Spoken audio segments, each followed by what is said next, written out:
Romans chapter 12. So then, I am encouraging you, brothers and sisters, because of these sympathies of Almighty, to present your bodies as living, pure, and very pleasing sacrifices to Almighty, which is your logical divine service. So you must stop being configured to this age. Rather, you must be continually transformed by the renewing of your minds, which will result in you continually analyzing what it is that Almighty wants. That is, what it is that is good, very pleasing, and mature in His sight. For by means of the favor given to me, I say to everyone who is among you, not to be thinking that his mind is superior beyond what that person ought to think of his mind, but to have a sensible mind according to the measure of faith that Almighty has divided up to him. For just as we have many parts in each of our bodies, yet all of these parts of our bodies don't have the same function. In the same way, we who are many are one body through union with the Anointed One, and individually parts of one another. Now since we have favors that excel according to the favor given to us, each should exercise them according. If prophesying according to the attributes of that person's faith, or of dispensing with that person's dispensing service, or if as a person who is to be teaching, with teaching, or if as a person who is to be encouraging, with encouragement, or if as a person who is to be sharing, with generosity, or if as a person who is to be looking after matters for someone else, with diligence, or if as a person who is to be showing mercy, with cheerfulness. Your love must be without pretense. You must be continually detesting whatever is wicked. You must be continually clinging to whatever is good. You must be continually having fond affection for one another with brotherly fondness. You must be continually taking the lead in showing honor to one another. With respect to diligence, you must stop being lazy. You must be continually boiling enthusiastically with the Spirit.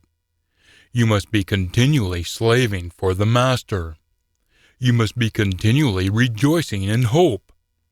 You must be continually enduring during oppression. You must be continually persevering in prayer. You must be continually sharing to meet the pure one's needs. You must be continually pursuing the treating of strangers warmly as guests. You must be continually blessing those who are persecuting you. You must be continually blessing them, and must stop cursing them. You must be continually rejoicing with those who are rejoicing, and must be continually weeping with those who are weeping. You must be continually setting your minds towards one another in the same way. You must stop setting your minds on high things. Rather, you must be continually carried away by humble things. You must stop considering yourselves to be intelligent. You must stop paying back to anyone something bad for something bad. You must be continually providing only whatever is ideal in the sight of all humans. If possible, so far as it depends on you, you must be continually at peace with all humans. You must stop getting justice for yourselves, dearly loved ones. Rather, you must give this place to His anger, for it has been written, "The giving out of justice belongs to me.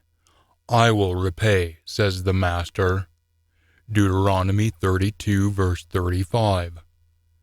But if your enemy is hungry, you must give him a portion of food. If he is thirsty, you must give him a drink. For by doing this, you will be heaping burning embers upon his head. Proverbs 25, verses 21 through 22.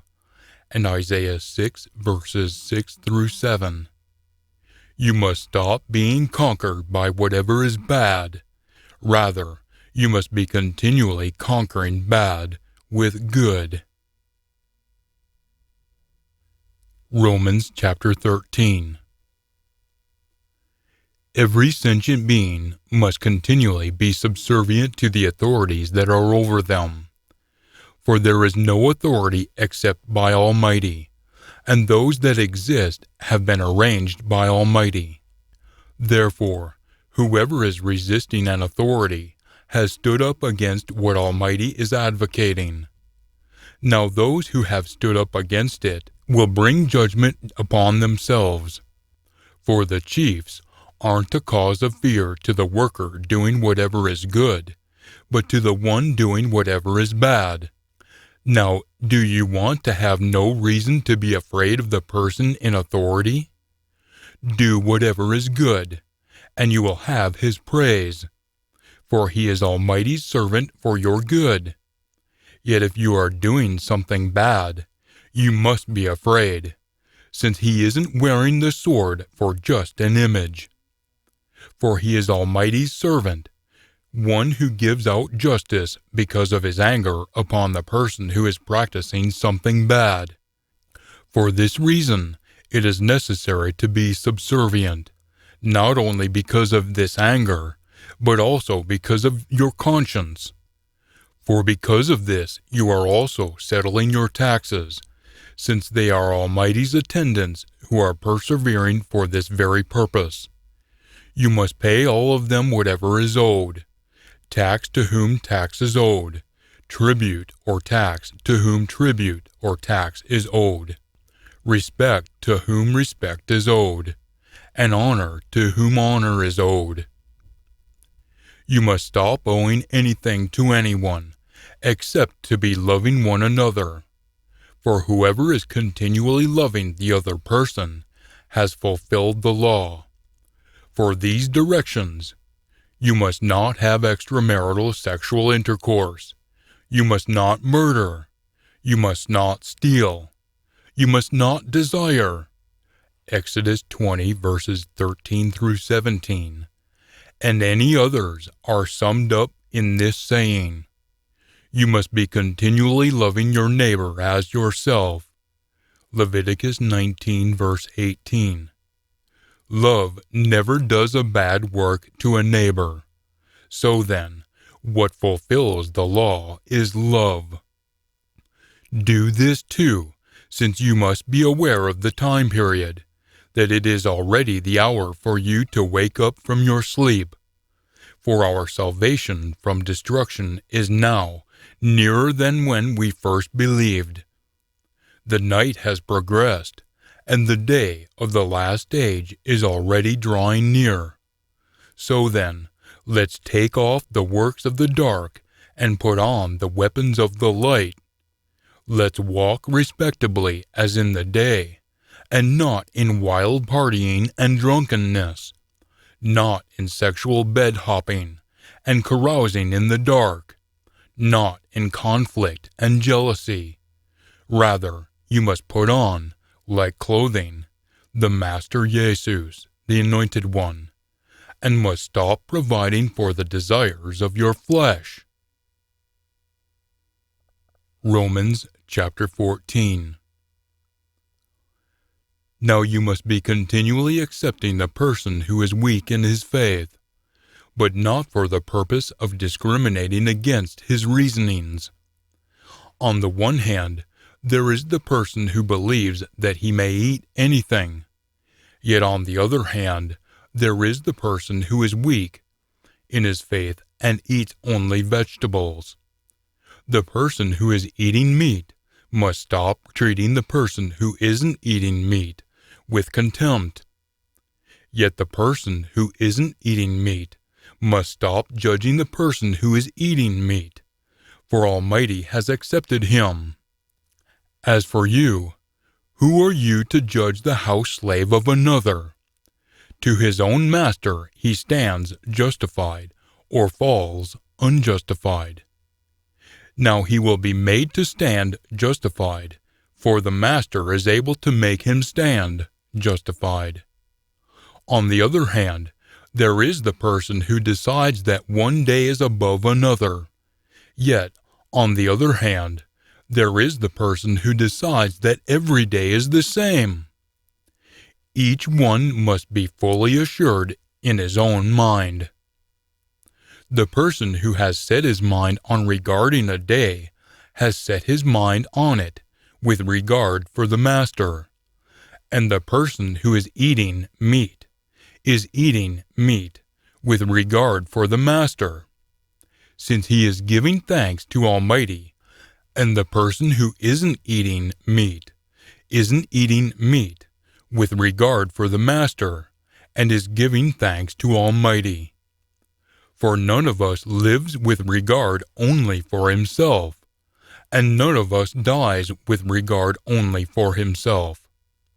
For if we live with regard for the master, and if we die with regard for the master. So then, whether we live or die, we belong to the master. For it is for this purpose that the Anointed One died and came to life again, so that he might be the master of both those who have died and those who are living. Now as for you, why are you judging your brother or sister? Or why are you also treating your brother or sister with contempt? For we all shall stand before the judgment platform of Almighty.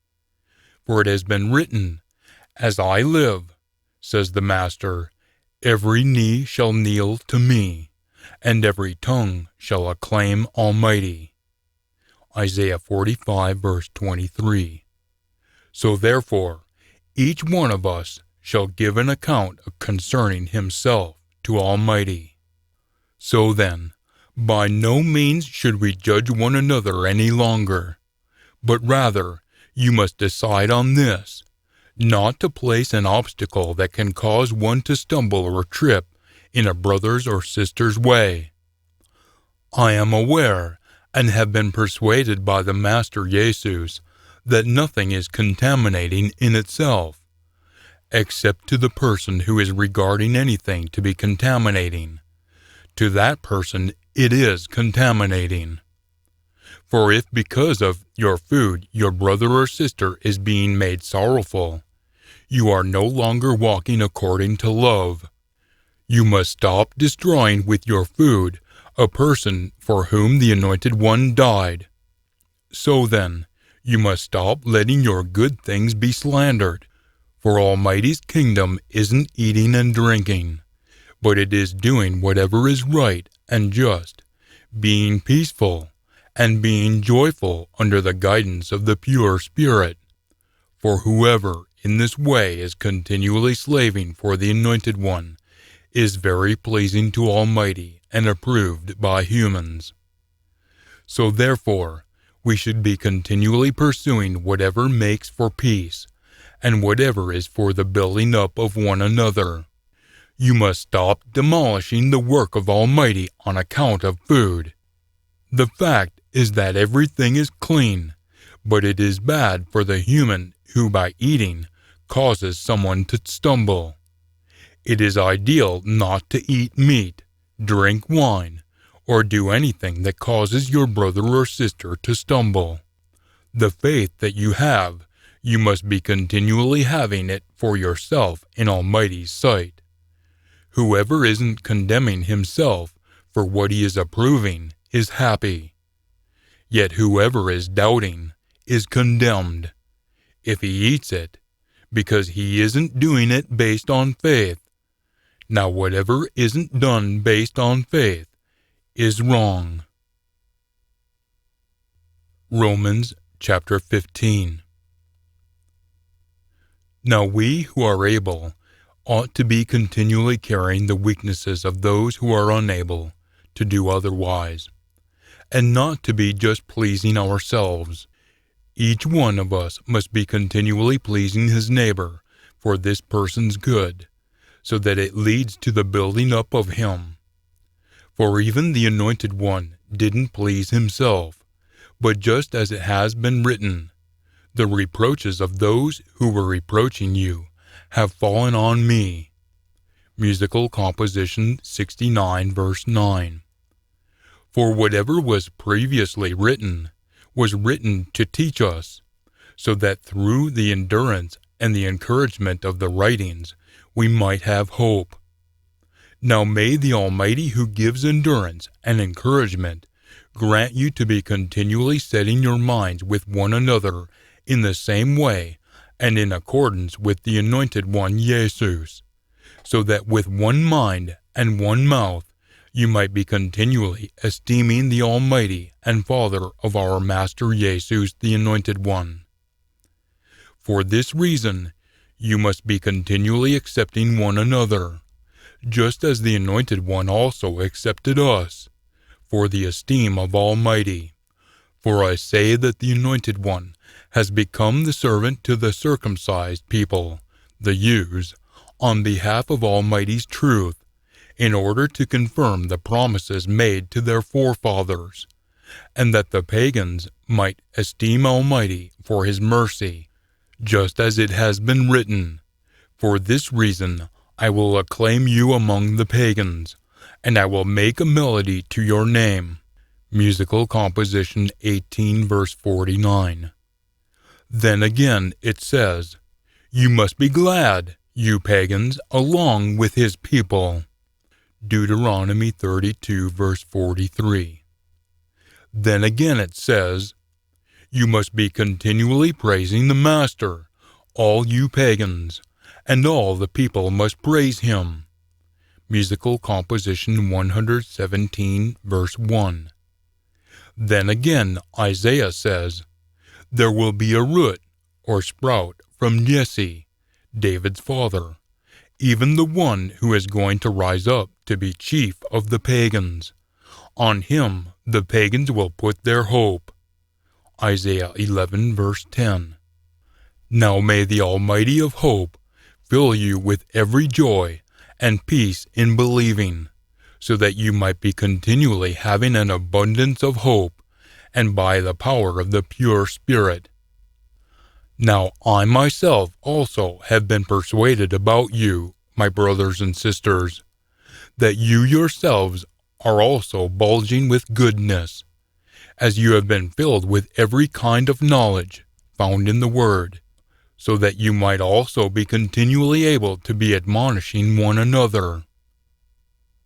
Now as a reminder to you again, I have written to you more daringly on some points, because of the favor that was given to me from Almighty, for me to be an attendant of the Anointed One Jesus to the pagans, working as a priest in the spreading of Almighty's good message, so that the offering up of the pagans might be most acceptable, since the offering has been purified by the pure Spirit. So then, I have a boast in the Anointed One Jesus in the things offered to Almighty. For I won't dare to speak anything except that the Anointed One has produced through me that has resulted in the obedience of the pagans, by my word and work, by the power to do signs and miracles, by the power of Almighty Spirit, so that from Jerusalem and all around as far as Illyricum, or Yugoslavia, I have already fully spread the good message about the Anointed One.